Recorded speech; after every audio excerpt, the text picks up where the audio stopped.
네, 성도 여러분 하루 동안 평안하셨습니까? 2023년 8월 30일 수요일 새벽 기도회를 시작하겠습니다.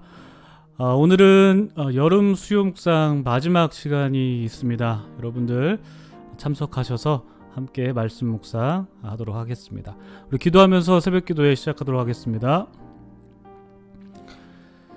참 좋으신 하나님 아버지, 하나님을 믿는 자들에게는 구원을 베푸시고 하나님을 믿지 않는 자들에게는 심판을 내리시는 정의의 하나님을 저희는 믿습니다. 하나님의 의로우심에 따라 예수 그리스도께서 십자가에 달려 죽으셨고 그 죽으심으로 인해 우리가 구원받았음을 믿습니다. 십자가의 죽음에 담긴 하나님의 공의에 우리를 구원하시려는 하나님의 사랑이 담겨 있음을 저희는 믿습니다. 그 믿음으로 구원에 이르는 하나님의 역사가 성령으로 인하여 진행됨을 믿습니다. 그 성령께서 만민 가운데 임재하신 사건이 예언된 요엘서의 말씀을 오늘 우리가 나누게 되는데, 하나님의 심판 안에 담겨있는 하나님의 공의로움이 회개의 사건으로 하나님의 백성을 향한 하나님의 사랑으로 바뀌었고, 그 사랑의 영원함이 바로 하나님의 영으로 지속된다는 놀라운 하나님의 섭리를 우리가 말씀을 통해서 볼 때에 이 말씀이 우리의 마음에 깊게 박혀서 소망이 될 수 있도록 도와주시옵소서. 특별히 마지막 때를 살아가고 있는 우리가 하나님의 공의로움에 경외심을 갖게 하시고 그리스도 안에 있는 자들을 구원하시는 하나님의 놀라운 사랑에 잇대어 살아갈 수 있도록 도와주시옵소서. 주 성령께서 우리 가운데 함께 하셔서 우리를 주님의 선한 길로 인도하실 줄을 믿으며 이 모든 말씀을 우리 주 예수 그리스도의 이름으로 기도드립니다. 아멘. 네, 오늘 저희들에게 주신 하나님의 말씀은 요엘서 2장 18절부터 32절까지 말씀입니다. 요엘서 2장 18절로 32절까지 말씀 봉독해 드립니다. 그때에 여호와께서 자기의 땅을 극진히 사랑하시어 그의 백성을 불쌍히 여기실 것이라. 여호와께서 그들에게 응답하여 이르시기를 내가 너희에게 곡식과 새 포도주와 기름을 주리니 너희가 이로 말미암아 흡족하리라. 내가 다시는 너희가 나라들 가운데에서 욕을 당하지 않게 할 것이며 내가 북쪽 군대를 너희에게서 멀리 떠나게 하여 메마르고 적막한 땅으로 쫓아내리니 그 앞에 부대는 동해로 그 뒤에 부대는 서해로 들어갈 것이라. 상한 냄새가 일어나고 악취가 오르리니 이는 큰 일을 행하였음이니라 하시리라. 땅이여 두려워하지 말고 기뻐하며 즐거워할지어다. 여호와께서 큰 일을 행하셨음이로다. 들짐승들아 두려워하지 말지어다. 들에 풀이 싹이 나며 나무가 열매를 맺으며 무화과 나무와 포도나무가 다 힘을 내는도다. 시온의 자녀들아 너희는 너희 하나님 여호와로 말미암아 기뻐하며 즐거워할지어다. 그가 너희를 위하여 비를 내리시되 이른 비를 너희에게 적당하게 주시리니 이른 비와 늦은 비가 예전과 같을 것이라. 마당에는 밀이 가득하고 독에는 새 포도주와 기름이 넘치리로다. 내가 전에 너희에게 보낸 큰 군대 곧 메뚜기와 느치와 황충과 팥중이가 먹은 횟수대로 너희에게 갚아주리니 너희는 먹되 풍족히 먹고 너희에게 놀라운 일을 행하신 너희 하나님 여호와의 이름을 찬송할 것이라. 내 백성이 영원히 수치를 당하지 아니하리로다. 그런즉 내가 이스라엘 가운데에 있어 너희 하나님 여호와가 되고 다른 이가 없는 줄을 너희가 알 것이라. 내 백성이 영원히 수치를 당하지 아니하리로다. 그 후에 내가 내 영을 만민에게 부어주리니 너희 자녀들이 장래일을 말할 것이며 너희 늙은이는 꿈을 꾸며 너희 젊은이는 이상을 볼 것이며 그때에 내가 또 내 영을 남종과 여종에게 부어줄 것이며 내가 이적을 하늘과 땅에 베풀리니 곧 피와 불과 연기 기둥이라. 여호와의 크고 두려운 날이 이르기 전에 해가 어두워지고 달이 핏빛같이 변하려니와 누구든지 여호와의 이름을 부르는 자는 구원을 얻으리니 이는 나 여호와의 말대로 시온산과 예루살렘에서 피할 자가 있을 것이며 남은 자 중에 나 여호와의 부름을 받을 자가 있을 것임이니라. 아멘. 네, 참 좋으신 우리 주님의 크신 은총이 우리 토론토 한인장로교회 모든 분들에게 오늘도 함께 하시기를 주님의 이름으로 축복합니다. 성도님들, 어느덧 8월의 마지막 날을 하루 앞둔 날이 되었습니다. 시간 정말 빠르죠. 나이에 따라 시간의 속도가 비례한다고들 하는데, 어르신들께서 세월이 흘러가는 것을 느끼는 것, 체감하는 것이 젊은 분들보다 더 빠르게 느껴지시지 않을까 싶습니다. 살같이 빠른 이 세월의 흐름 속에서 우리를 향한 하나님의 사랑은 영원하다라는 것을 우리가 기억하면서 오늘도 말씀을 나누기를 소망합니다. 18절 말씀 보시겠습니다. 그때에 여호와께서 자기의 땅을 극진히 사랑하시어 그의 백성을 불쌍히 여기실 것이라. 그때에 여호와께서 자기의 땅을 극진히 사랑하시는데요. 여러분, 그때가 언제일까요? 네, 이스라엘 백성들이 마음을 찢으며 회개한 때입니다. 우리가 어제 본문 나누었죠. 이스라엘 백성들이 옷을 찢지 않고 마음을 찢는, 그 마음을 찢는 회개한 때가 바로 그때죠. 그때에, 마음의 회개가 일어나는 그때에 여호와 하나님께서 자기의 땅을 극진히 사랑하신다고 말씀하십니다. 그리고 그의 백성들을 불쌍히 여기실 것이라고 말씀하십니다. 하나님께서 자기의 땅을 사랑하시는 것의 의미가 무엇이냐면 황폐한 땅이 다시 에덴 동산처럼 회복될 것이다 라는 것을 의미하는 거죠. 즉 싱그러운 풀과 채소들이 자라나고 풍성한 곡식들이 소출을 기다리는 그때가 도래하게 될 것이다 라는 뜻입니다. 이런 날이 언제 도래할까요? 네, 바로 마음의 회개가 이루어질 때입니다. 마음의 회개가 이루어질 때 땅이 에덴 동산처럼 회복된다면 그 땅을 디디며 살아가는 사람들도 자연스럽게 회복을 경험하게 되겠죠. 19절 말씀 보도록 하겠습니다. 19절 말씀. 여호와께서 그들에게 응답하여 이르시기를 내가 너희에게 곡식과 새 포도주와 기름을 주리니 너희가 이로 말미암아 흡족하리라. 내가 다시는 너희가 나라들 가운데에서 욕을 당하지 않게 할 것이며. 여호와 하나님께서 이스라엘 백성들에게 응답하십니다. 어떻게 응답하시죠? 내가 너희에게 곡식을 주고 새 포도주도 주고 기름도 줄 것이다 라고 말씀하시죠. 그래서 그들이 이것들로 말미암아 흡족하게 될 것이라고 말씀하십니다. 그렇잖아요, 여러분. 모름지기 먹을 것이 있어야 사람들에게 기쁨이 다가오듯이 땅의 회복으로 인한 곡식과 과실의 풍성한 소출은 사람들에게 아주 큰 기쁨을 가져다 주죠. 이러한 복이 임할 것이다 라고 하나님께서 약속하시는데요.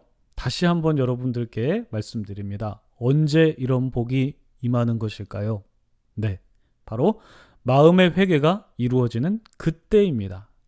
그때 바로 땅과 사람들의 회복이 이루어질 것이다 라고 요엘 선지자는 말씀하고 있는 것입니다. 그리고 사람들이 기뻐하게 될 것이다 라고 예언하는데 쭉 건너뛰어서 23절 말씀 한번 보실까요?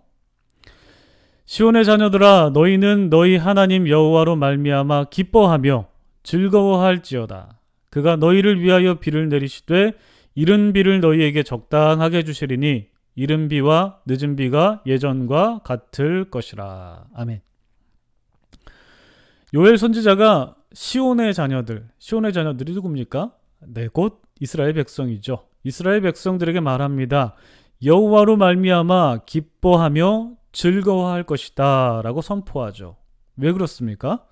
하나님께서 비를 내리시는데 이른 비와 늦은 비를 적당하게 주실 것이기 때문입니다. 여러분, 이른 비하고 늦은 비가 무엇일까요? 이스라엘의 기후는 크게 건기와 우기로 구분이 됩니다. 건기는 태양력 기준으로 하면 5월부터 9월까지입니다. 그리고 우기는 11월부터 3월까지입니다.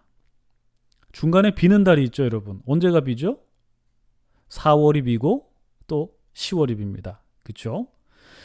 건기와 우기 사이에 한 달씩 빕니다. 그렇죠?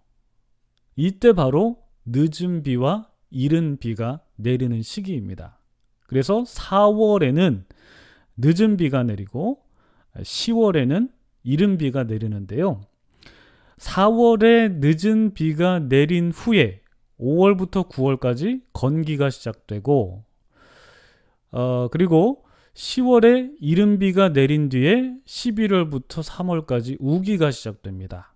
그래서 이 늦은 비와 이른 비는 건기와 우기를 알리는 중요한 비라고 할 수 있는데 왜 이 비가 중요하냐면 늦은 비가 내린 후에 이제 4월, 5월에 이제 보리 추수가 시작되고 밀 추수가 시작되고 그리고 6월, 7월, 8월, 9월까지 포도라든지 무화과라든지 올리브가 열려서 이제 그것을 추수하는데 늦은 비가 내려서 작물들의 적당한 수분이 제때 공급이 돼야 풍성한 소출을 낼 수 있기 때문에 이 늦은 비가 내리는 것이 굉장히 중요합니다. 그러니까 반대로 이른 비는 어떨까요? 이른 비는 우기를 알리는 비인데 이 우기 때 말라 있었던 땅에 수분을 충분히 공급해야 그 다음 해의 농사의 풍년을 기약할 수 있기 때문에 이 우기를 알리는 이른 비도 굉장히 중요한 비라고 알 수 있습니다. 그러니까 하나님께서 이스라엘 백성들이 마음을 찢고 회개하게 된다면 바로 이 이른 비와 늦은 비를 적당하게 알맞게 내리셔서 그들의 농산물들을 풍요롭게 만드시겠다고 약속하셨기 때문에 요엘 선지자는 백성들에게 어떻게 하라고요? 기뻐해라, 즐거워해라 라고 명령하는 것입니다. 결국 요엘 선지자는 마음을 찢는 회개를 해야 한다는 것을 강조하고 있다는 것을 우리가 볼 수 있습니다. 게다가 요엘 선지자는 물질적인 복뿐만 아니라 곡식의 풍성함, 과실의 풍성함 이러한 물질적인 복뿐만 아니라 그 후에 하나님의 영이 만민에게 임하게 되는 영적인 복도 임하게 될 것이다 하고 예언하고 있는데요. 28절, 29절 말씀 한번 보실까요? 그 후에 내가 내 영을 만민에게 부어주리니 너희 자녀들이 장래일을 말할 것이며 너희 늙은이는 꿈을 꾸며 너희 젊은이는 이상을 볼 것이며 그때에 내가 또 내 영을 남종과 여종에게 부어줄 것이며 이스라엘 백성들이 마음을 찢는 회개가 있는 그때에 그들의 땅이 회복되고 그들의 삶이 회복되죠. 그렇게 회복되었다면 그 후에는 하나님께서 하나님의 영을 만민에게 줄 것이다 라고 약속을 하십니다. 그래서 자녀들이 장래일을 말하게 될 것이고 늙은이가 꿈을 꾸고 젊은이는 이상을 보게 될 것이라고 약속하시죠. 심지어는 종들에게까지 하나님의 영이 임하게 될 것이다 라고 약속하십니다. 즉 한마디로 차별 없이 모두에게 다 하나님의 영이 임할 것이다 라고 말씀하시죠. 여러분 이 말씀 굉장히 놀라운 말씀이 아닐 수 없습니다. 왜냐하면 구약 시대에는 하나님의 영이 임하는 것이 차별 없이 임하는 게 아니라 차별적으로 임했기 때문에 그렇습니다. 예를 들어 누구에게 하나님의 영이 임했냐면 하나님의 부르심을 받은 사사들에게 특별한 존재에게 이렇게 임했다거나 아니면 하나님께 기름 부음을 받은 왕에게 임했다거나 아니면 하나님의 말씀을 선포해야 하는 선지자에게 임했다거나 아니면 정말 특별하게 하나님께서 하나님의 영을 보낸 어떤 특정 인물에게 그렇게 하나님께서 하나님의 영을 보내셨는데 그 모든 사람에게 하나님의 영이 임한다는 것은 이제 구약 시대 때는 발견할 수 없는 일이었습니다. 그런데 하나님께서는 과거에 차별적으로 임하게 하셨던 그 하나님의 영을 이제는 모든 사람에게 임하게 하실 것이다 라고 약속하신 거예요. 굉장히 놀라운 복이죠. 근데 그 복이 언제 임했을까요? 바로 오순절 성령 강림 때 이루어졌습니다. 오순절 마가의 다락방에 성령께서 강림하신 후에 베드로 사도가 회중들 앞에서 이렇게 설교하거든요. 사도행전 2장 14절부터 21절까지 말씀 한번 읽어드리겠습니다. 베드로가 11사도와 함께 서서 소리를 높여 이르되 유대인들과 예루살렘에 사는 모든 사람들아 이 일을 너희로 알게 할 것이니 내 말에 귀를 기울이라. 여기서 이 일은 이제 성령 강림 사건입니다. 15절 때가 제3시니 너희 생각과 같이 이 사람들이 취한 것이 아니다. 취해서 그렇게 방언하고 그런 것이 아니다. 16절 이는 곧 선지자 요엘을 통하여 말씀하신 것이니 일러스되 하나님이 말씀하시기를 말세에 내가 내 영을 모든 육체에 부어주리니 너희의 자녀들은 예언할 것이요 너희의 젊은이들은 환상을 보고 너희의 늙은이들은 꿈을 꾸리라. 그때에 내가 내 영을 내 남종과 여종들에게 부어주리니 그들이 예언할 것이요 또 내가 위로 하늘에서는 기사를 아래로 땅에서는 징조를 베풀리니 곧 피와 불과 연기로다. 주의 크고 영화로운 날이 이르기 전에 해가 변하여 어두워지고 달이 변하여 피가 되리라. 누구든지 주의 이름을 부르는 자는 구원을 받으리라 하였느니라. 구약시대 때 하나님의 약속이 신약시대에 와서 이루어졌다라는 것을 우리는 베드로 사도의 설교를 통해서 알 수 있죠. 하나님의 영이 이제는 만민에게 임하게 되었고 그 성령의 역사가 오늘날 우리에게까지 이어져서 우리 안에서도 성령의 역사가 이루어진다라는 것이 바로 성경이 말씀하는 하나님의 약속입니다.